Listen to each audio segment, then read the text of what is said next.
Las ruinas de la grandiosa capital de los aztecas yacen hoy cerca de la Catedral de la Ciudad de México.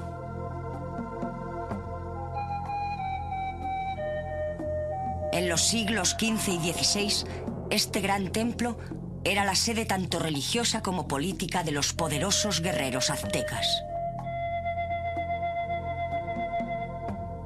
Súbditos y ciudades aliadas visitaban el templo con regularidad. El dios de los aztecas, Huitzilopochtli, había prometido a su gente un lugar donde ellos serían los dueños de un gran imperio. Para que estos pudieran reconocer este lugar, debían encontrar un águila posada en un cactus, sosteniendo una serpiente en su pico. Entonces sabrían que este debía ser el sitio especial donde ellos serían señores y donde su gran capital, Tenochtitlán, sería construida. Hoy este lugar se conoce como la Ciudad de México. El México del mundo moderno mira con orgullo los símbolos de su antiguo pasado. Los colores de la bandera mexicana, verde, blanco y rojo, lucen en el centro un águila posada en un cactus.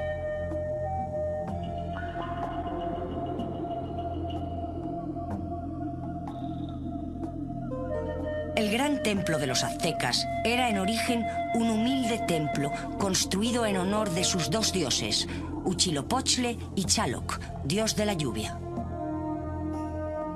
Pero como la nación azteca creció en importancia y riqueza, el edificio llegó a ser impresionante, pintado con colores brillantes, erigido en lo que se consideraba que iba a ser el centro del poderoso imperio azteca.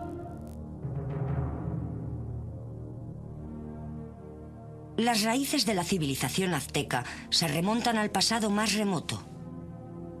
Mucho antes del nacimiento de Cristo, la cultura azteca estaba ya emergiendo. Habían desarrollado una escritura jeroglífica y sus astrónomos habían comenzado a utilizar el ciclo de 52 años que formaba las bases de la religión azteca. Incluso en esta época tan temprana se jugaba el juego de pelota ritual, que llegó a ser muy extendido a lo largo y ancho de Mesoamérica.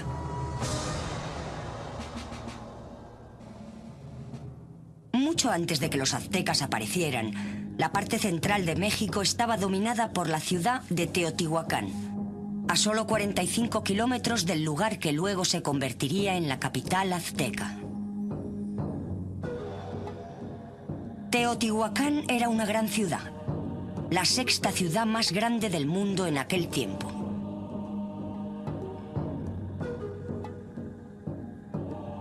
Continúa siendo uno de los lugares más impresionantes del mundo antiguo. Ocupaba más de 13 kilómetros cuadrados.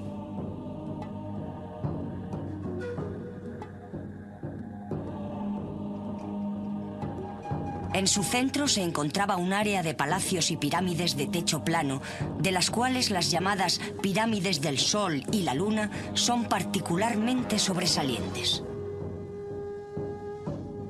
La longitud de la ciudad venía constituida por el camino llamado la Calle de los Muertos, que era de más de 5 kilómetros de largo.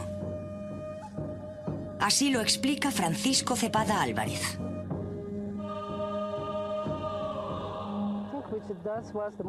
Creo que esta era la avenida más importante aquí, en Teotihuacán, porque una gran cantidad de gente que residía en otras zonas se acercaba hasta aquí para ofrecer presentes a los dioses. Las primeras construcciones, sobre todo las monumentales, se edificaron durante el primer siglo después de Cristo. Creemos que el primer templo que se construyó fue el Templo del Sol, luego el Templo de la Luna, y fueron construidos en la Calle de los Muertos. Creemos que la población aquí era de unas 120.000 personas. Varios edificios representaban dioses y diosas que más tarde serían adorados por los aztecas.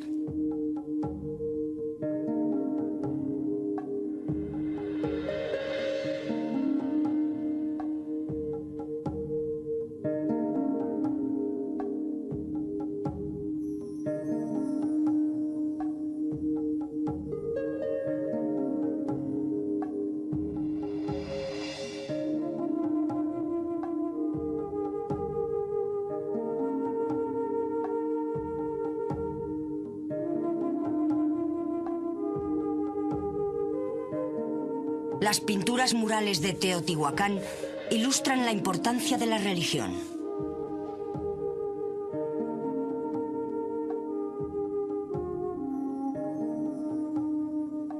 El agua, la tierra y la vida marina se representan frecuentemente.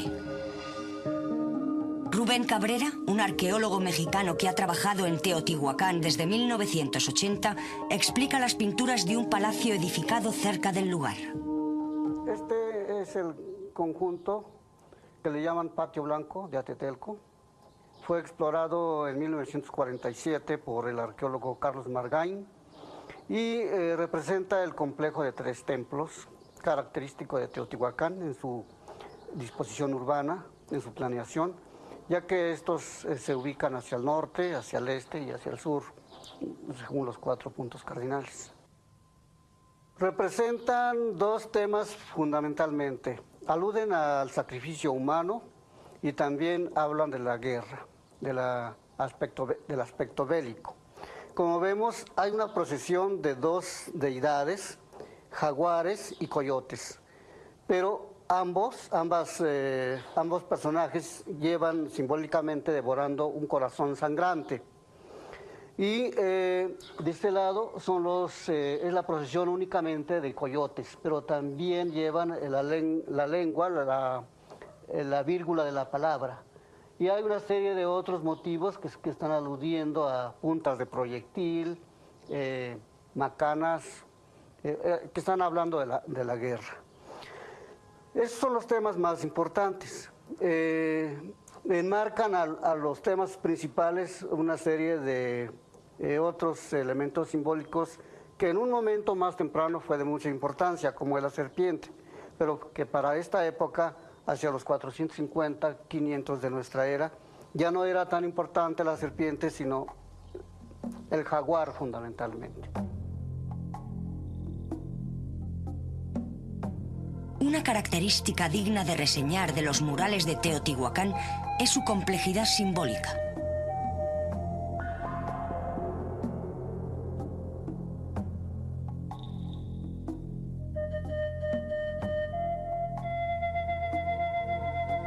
Resulta interesante la repetición de imágenes a lo largo de los templos, lo que nos da una idea de las prácticas religiosas y de su pensamiento.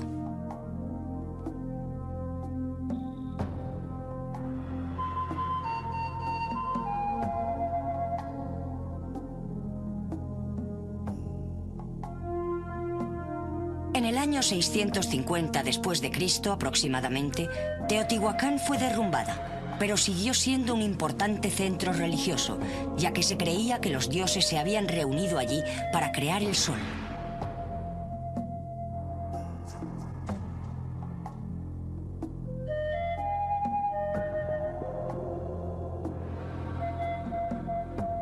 Moctezuma, el último gobernador azteca, hizo frecuentes peregrinaciones a este lugar.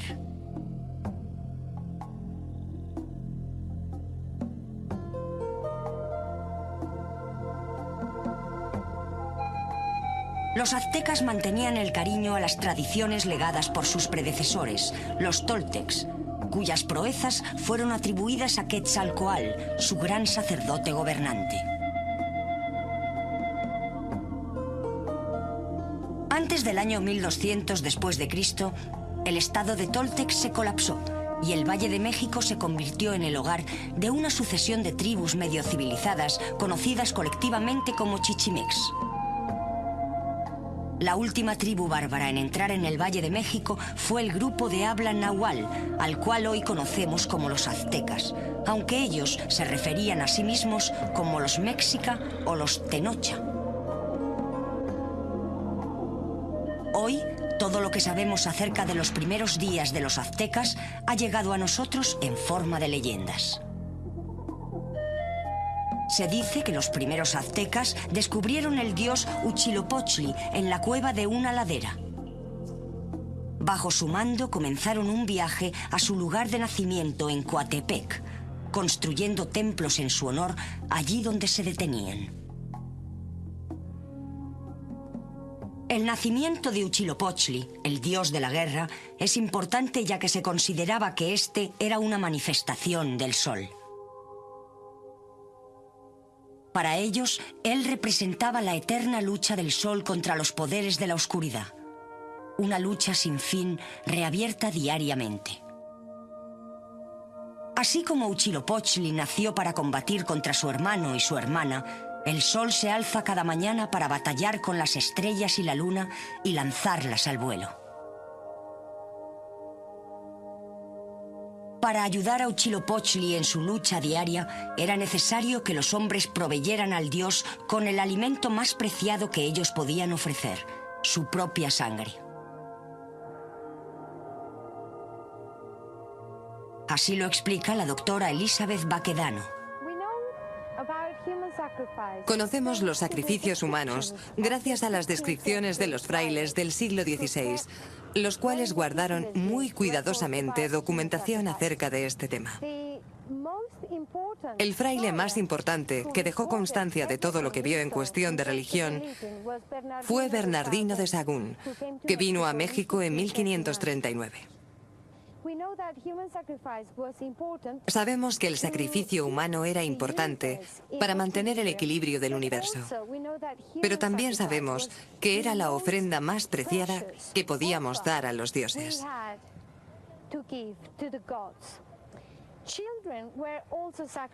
También los niños eran sacrificados. Había 3 paraísos a los que iban las almas de las víctimas. El dios de la lluvia tenía sacrificios especiales, pero el método de la colocación del cuerpo variaba. Así, a la izquierda, encontramos decapitación. Tenemos varias ofrendas conteniendo cabezas decapitadas. Encontramos individuos decapitados, tanto masculinos, femeninos como niños, pero en el lado del Xalok tenemos niños normalmente. Los niños lloraban antes de que el sacrificio humano tuviera lugar. Y cuanto más lloraban, mejores eran los presagios de lluvia. Cuanto más lloviera, mejor sería la estación. El sacrificio era de la mayor importancia para los aztecas, ya que se creía que sin el alimento de los corazones y la sangre humana, el sol se pararía. Las cabezas de las víctimas del sacrificio se disponían en hileras apiladas.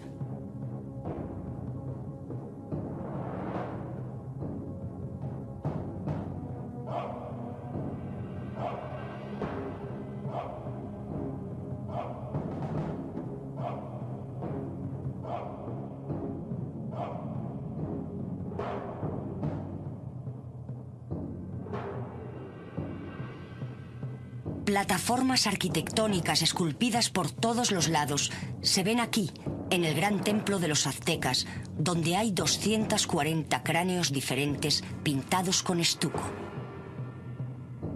Eran horrorosos monumentos que celebraban el éxito en la batalla e intimidaban a sus enemigos. La tradición de tener hileras de calaveras se remonta hasta los años 700 u 800 después de Cristo en México, en el estado de Oaxaca, en el lugar llamado La Coyotera. Pero de hecho las hacían los propios aztecas. Encontramos hileras de calaveras representadas en las crónicas del siglo XVI. Incluso se exhibían las cabezas de los españoles. Tenemos manuscritos que muestran las cabezas cortadas de los españoles, incluyendo cabezas de caballo, ya que los nativos no habían visto caballos antes. Este ejemplo en particular transmite ideas de fama, gloria, prestigio y poder. Aunque este ejemplo es una escultura, se colocaban hileras de calaveras reales cerca de los templos. Los templos tenían cabezas reales. La carne se caía y la calavera quedaba allí.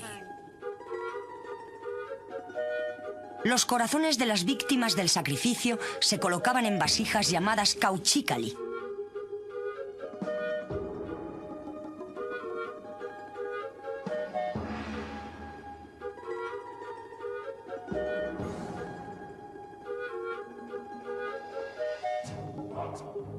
El gran templo de los aztecas era considerado el centro del universo y pronto surgió una animada ciudad alrededor de sus escalinatas.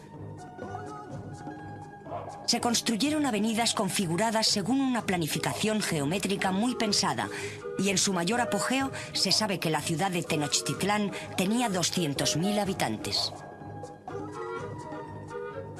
Hasta hace muy poco, la mayor parte del Gran Templo nos era conocida solo a través de fuentes documentales. En 1978, un arqueólogo mexicano y sus colegas desenterraron los restos del propio templo y proporcionaron un resurgimiento masivo del interés por la civilización azteca.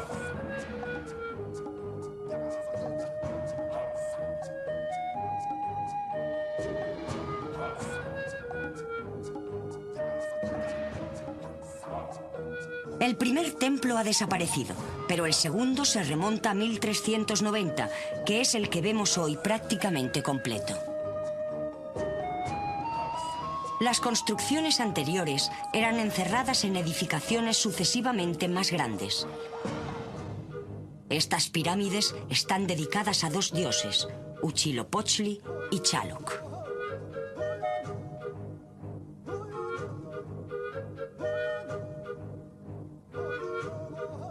El templo representaba el lugar mítico del nacimiento de Huitzilopochtli, Coatepec. Es una montaña serpenteante, por lo que el lugar está rodeado de murallas representando serpientes.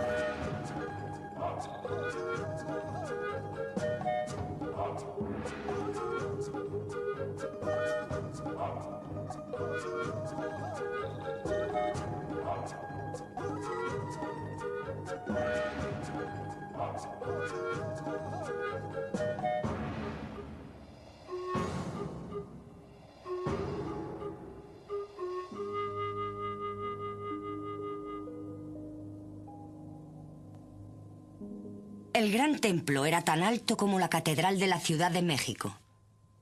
Y fue allí donde se hicieron miles de sacrificios humanos. Detrás de nosotros se encuentra el gran templo de los aztecas.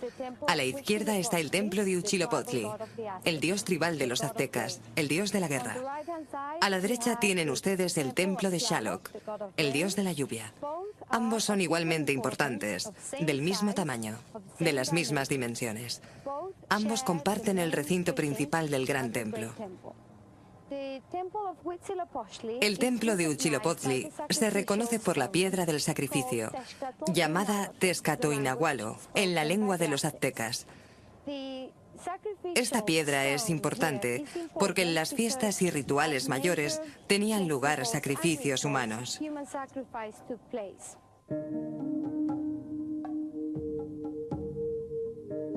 Al otro lado, a la entrada del templo dedicado a Xaloc, hay una escultura de un hombre reclinado que sostiene una vasija en su estómago. La escultura se conoce como Chacmul, un mensajero divino entre los sacerdotes y los dioses. Aquí era donde los corazones y la sangre humana se colocaban como ofrendas. Ambos santuarios fueron originariamente decorados por dentro y por fuera. Todavía podemos ver las columnas con pinturas simbolizando el dios de la lluvia. Una banda de ojos desorbitados típicos de Xaloc pintados en negro sobre un fondo blanco. Debajo de estos ojos hay una banda horizontal pintada de azul, seguida de dos bandas rojas. Según los arqueólogos, la parte más baja del área de la columna estaba pintada con bandas verticales negras y blancas que podían representar la lluvia. Poco puede decirse de la fase de la tercera construcción del Gran Templo, excepto que durante las excavaciones los arqueólogos encontraron 8 esculturas de tamaño natural que representaban portadores de estandartes apoyados en las escalinatas que conduce al templo de Huitzilopochtli.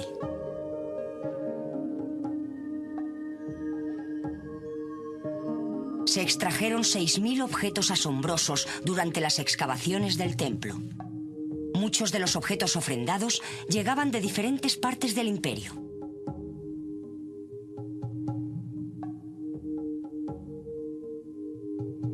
Estas ofrendas incluyen un gran número de objetos asociados con Xaloc, como peces, conchas y corales. También se encontraron restos de esqueletos de niños y adultos dedicados a su dios guerrero.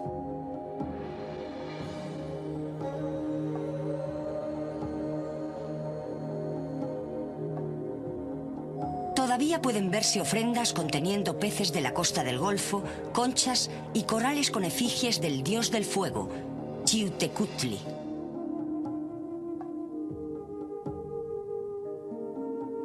Incienso y artefactos de diferentes tipos procedentes de toda Mesoamérica.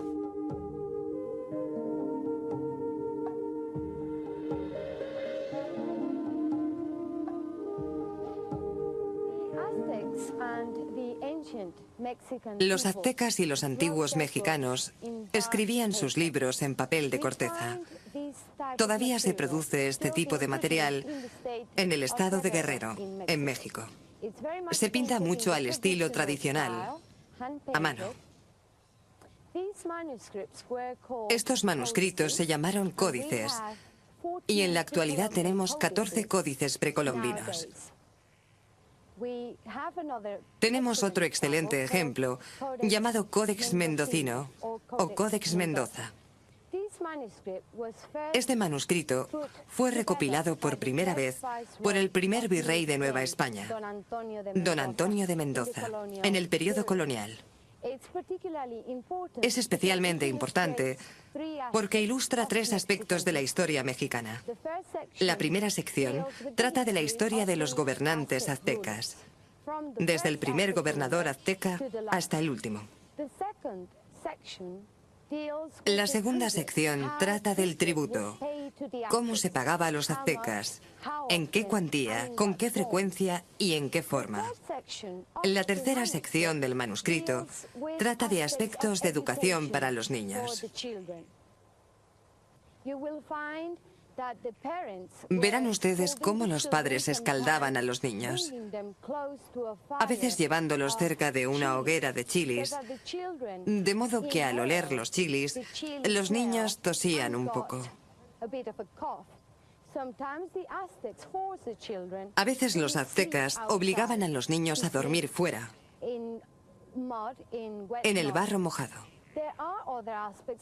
También hay otros aspectos, como cuántas tortillas se les permitía comer al día, dependiendo de la edad. Frecuentemente a los muchachos se les enseñaban las manualidades que realizaba el padre, mientras que las muchachas se quedaban en casa con la madre. A veces se enseñaba a las muchachas a cocinar, a tejer.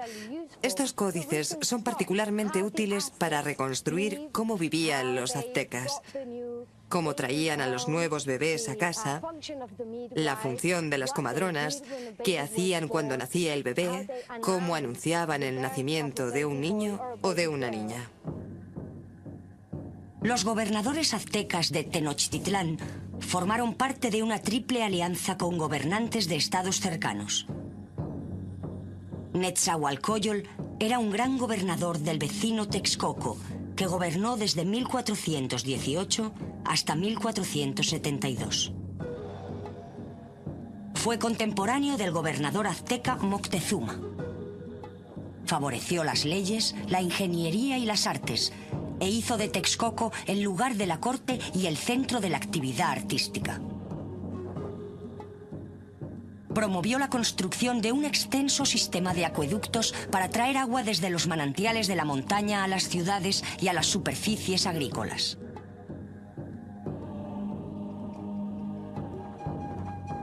En la actualidad no puede verse el gran palacio de Netzahualcóyotl, pero sus gratos jardines en la cercana colina de Tezechingo ofrecen retazos del pasado. Hubo un tiempo en que la colina se alzaba sobre el lago y aunque las aguas han bajado, la vista sigue siendo impresionante. Aquí, en 1430, Netzahualcóyotl creó un zoo con animales extraños, quizá el primero del Nuevo Mundo, y un jardín de plantas exóticas. Un acueducto transportaba agua desde las montañas hasta el interior de una reserva ornamentada con bajorrelieves, y desde allí fluía por corrientes y canales por todo el jardín, llenando los lagos y la piscina de baño recortada en roca viva. Construyó también elaboradas escaleras en la roca.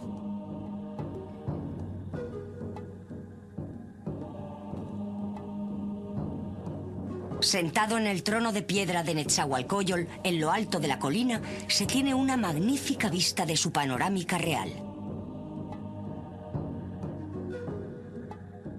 El rey vigilaba el tráfico de las barcas de pesca que tenía ante él, al tiempo que escuchaba los sonidos de los gallos cacareando y el canto de los pájaros.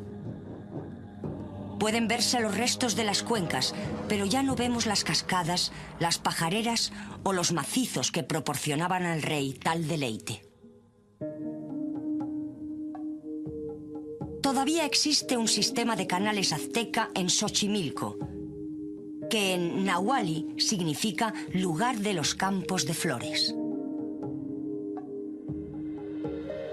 Actualmente es una animada atracción turística, donde los vendedores despliegan sus artículos sacándolos de brillantes barcazas de colores, de modo muy parecido a como se hacía antaño.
Una de las más importantes formas de cultivo en el Valle de México era la agricultura chinampa, una forma de cultivo intensivo en segmentos de tierra construidos artificialmente en los lagos.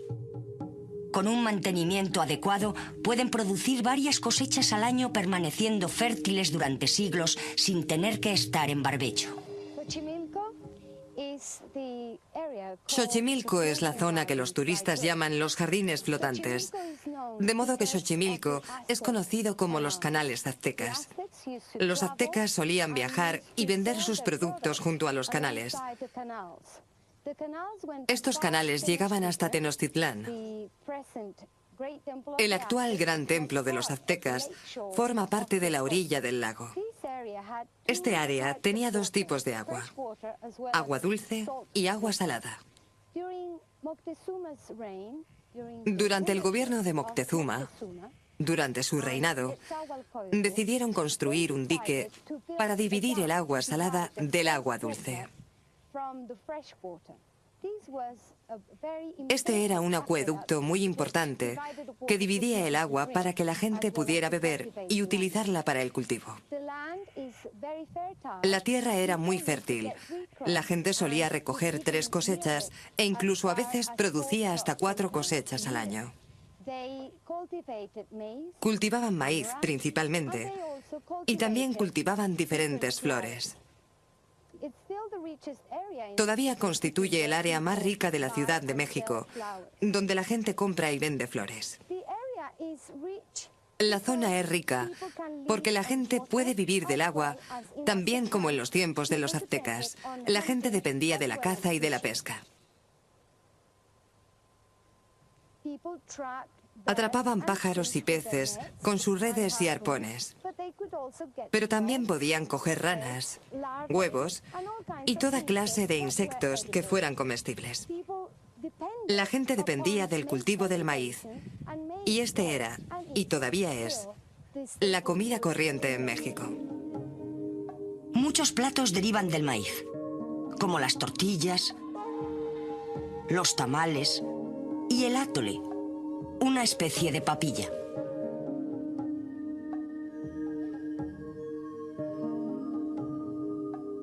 El tráfico de canoas conectaba todo el sistema de lagos del Valle de México.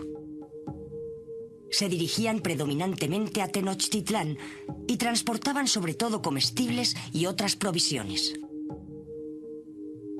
El transporte en canoa no solo era más eficaz, sino que en muchos casos la ruta por agua era más corta que las terrestres. Otra cosecha importante era el agave o pita. La planta era una fuente de fibra para fabricar ropa, redes, cuerdas y talegas. Las espinas se utilizaban como agujas, como explica Tommaso Antonio. El nombre popular de la planta es maguey y su nombre botánico es agave. En esta época debemos usar las hojas del centro de la planta porque una vez que el maguey florece, muere. Así que antes de la floración cortamos las hojas y con esta especie de cuchillo redondo rascamos el corazón de la planta. Lo hacemos todos los días para irritarlo. Entonces el maguey producirá un líquido que es muy dulce y que nosotros llamamos aguamiel. Después extraemos el aguamiel succionándolo con este instrumento. Esto es lo que llamamos un cocote. Succionamos el aguamiel con el cocote y entonces lo podemos beber o bien dejarlo fermentar en barriles de madera durante 24 horas. 24 horas más tarde el aguamiel producirá una bebida precolombina que se llama pulque y que contiene un 6% de alcohol, como la cerveza más o menos. El maguey produce aguamiel durante 6 meses. Durante 6 meses producirá 4 litros al día. De las hojas del maguey, las culturas antiguas obtenían el primer papel sobre el que se escribió. El papel pergamino.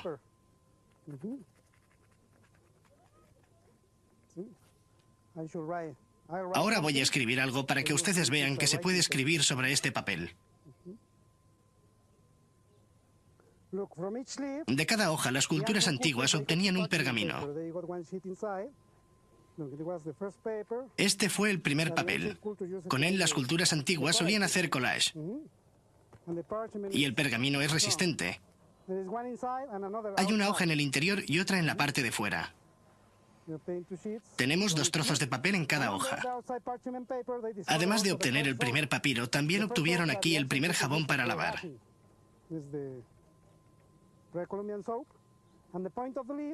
Y la punta de la hoja también era muy útil, bien como punta de flecha, o bien como la primera aguja y el primer hilo. La primera aguja ya está hilvanada, porque con estas fibras hacían ropa. Tenemos el hilo y la aguja todo en uno.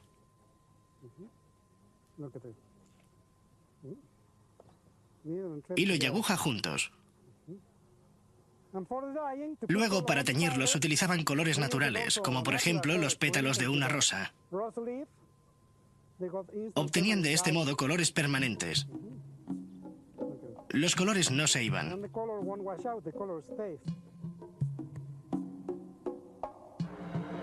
Cuando los primeros españoles desembarcaron en la costa de México en 1517, sus intenciones iniciales fueron conquistar tierras lejanas para la corona española y extender la palabra de Dios.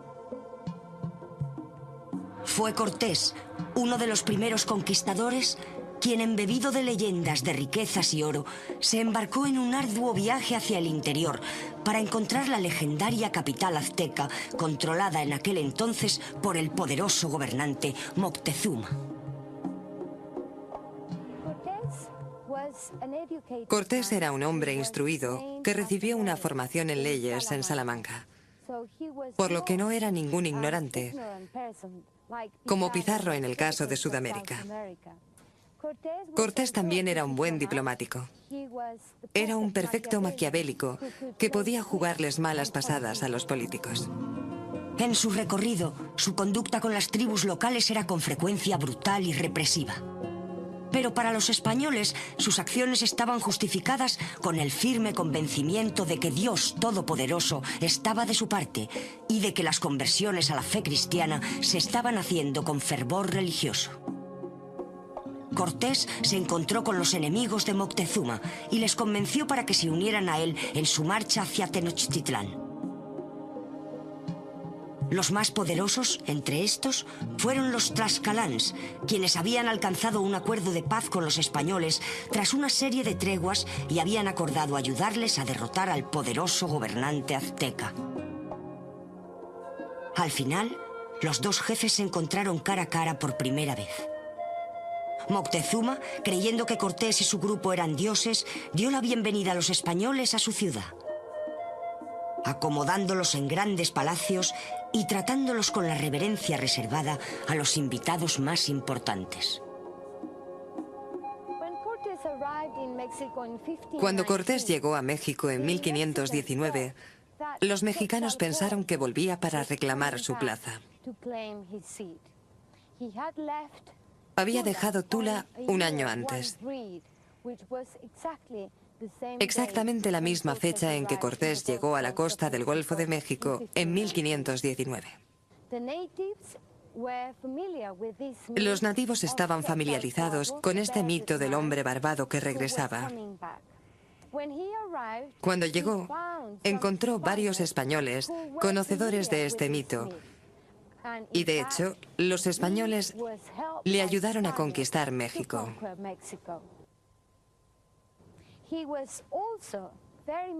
También era muy consciente del hecho de que los nativos no estaban familiarizados con los caballos. Así que con ellos y con el poder de las armas de fuego asustó a la población. Los mexicanos no estaban acostumbrados a estas particulares armas de fuego y quedaron petrificados.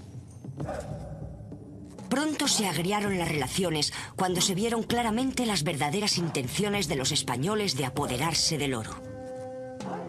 Cortés había conmocionado a los aztecas que vigilaban, ordenando a sus tropas que arrojaran por las escalinatas del gran templo figuras que representaban a los dioses. Moctezuma, quizá convencido por los malos presagios, creyó que los recién llegados triunfarían y pronto fue hecho prisionero. En cierto modo, Moctezuma defraudó a su propia gente, porque resultó ser un prisionero de sus propias creencias. Se daba cuenta de que los europeos eran seres humanos, pero aún así siguió obcecado. Los mexicanos estaban molestos por el hecho de que él todavía estaba obsesionado con aquella idea. Y de hecho, fue su propia gente quien lo mató. Hay una descripción en la que él sale a su balcón y es apedreado por su propia gente. El ataque a la capital del Imperio Azteca comenzó el 28 de abril de 1521 y para desesperación de los defensores aztecas no pudieron combatir contra el ejército atacante en condiciones de igualdad. Con más de 900 españoles, miles de indios aliados, 86 caballos, 15 cañones y 13 barcos, la ciudad que una vez fue grandiosa pronto cayó y el poderoso imperio se desmoronó. Para los pocos supervivientes, todas las esperanzas de venganza quedaron rotas cuando las enfermedades europeas, como el cólera y la viruela, contra las cuales no tenían resistencia, hicieron presa en ellos. Esa población antaño bulliciosa se convirtió en un grupo deprimido y menguante de seres apagados y sumisos. La conquista tuvo éxito porque ellos poseían armas de fuego, caballos y conocían tácticas de guerra. Los indios no guerreaban. No estaban familiarizados con el tipo de guerra a la que estaban acostumbrados los españoles. Los antiguos mexicanos solían conquistar y capturar gente para sacrificar a sus dioses. No estaban acostumbrados a matar por matar. Ambos tenían dos concepciones diferentes y opuestas de lo que era la guerra.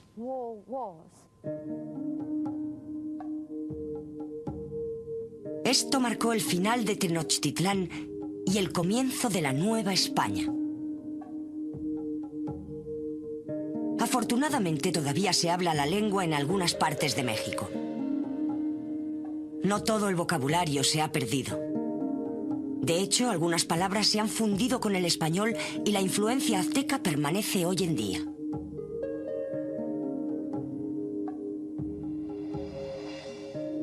El español mexicano está salpicado de palabras, algunas de ellas de origen nahuatl, especialmente las que se refieren a alimentos. Tomate, chile o chocolate han entrado a formar parte de diversas lenguas. La vida azteca dista mucho de haber muerto. Todavía sigue viva. La lengua náhuatl se habla en varios estados modernos de México. También en varios estados, la vestimenta sigue siendo muy parecida. Las faldas largas, sujetas con cinturón y una prenda triangular llamada cascametel, que se llevaba sobre los hombros, sin blusa en los tiempos prehispánicos, aunque hoy en día se llevan con blusa. Los hombres sí han cambiado su vestimenta, aunque las mujeres todavía conservan tradiciones antiguas en ciertos pueblos de México. La comida sigue siendo de estilo precolombino. Nos encontramos con recetas de chasmole, pollo cocinado con salsa de chocolate y chilis, que todavía forma parte de la tradición mexicana. Las tortillas se comen todos los días. Y el estilo de vida en ciertos pueblos es todavía precolombino en su orientación. Hay ciertos rituales que se llevaban a cabo en los tiempos aztecas, como derramar sangre sobre la tierra para alimentarla, que siguen llevándose a cabo en el estado de Puebla, especialmente en San Pablito. Hay muchos rituales que se siguen manteniendo. Por ejemplo, todavía se utiliza el colibrí como amuleto.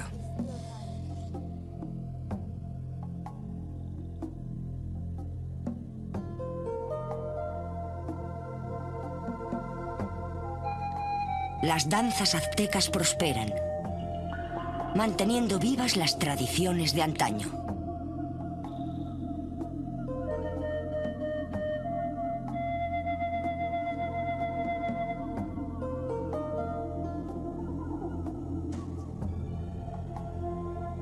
Actualmente el gran templo se encuentra en ruinas, pero permanece en el recuerdo el tiempo en que representaba uno de los más grandes poderes de la Tierra.